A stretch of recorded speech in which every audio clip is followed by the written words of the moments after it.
The continued strikes on Odessa and on the Ukrainian grain supply to other countries, particularly in Africa.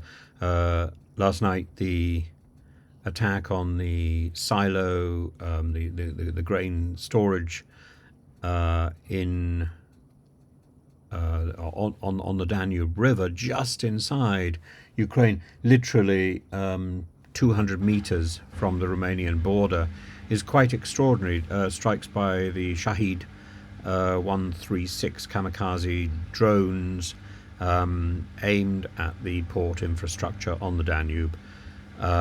Ukrainian air defense managed to shoot down 3 drones, but one definitely hit.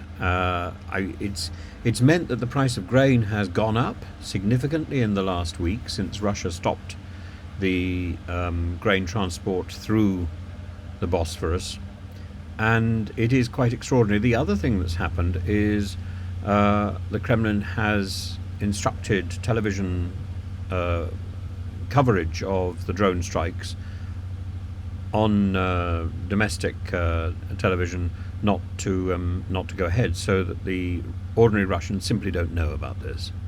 Simply don't know that Putin is sabotaging people's food in other parts of the world, that Putin is basking in his control of grain and therefore contributing to the starvation of millions around the world. This is evil and wrong. It's simply it's simply nasty, and we need to get the message out there to ordinary Russians that this is the man that they intend to elect by an 80% margin next year.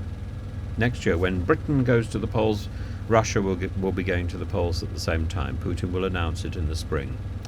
And Putin intends to be re-elected with a sizable majority, simply by suppressing the stories about what he's doing and what is done on his command in Ukraine, and to Ukrainians, and now to the wider population of Africa, of Syria, people who were depending on that grain reaching its target. Instead, it's about drones supplied by Iran reaching their target.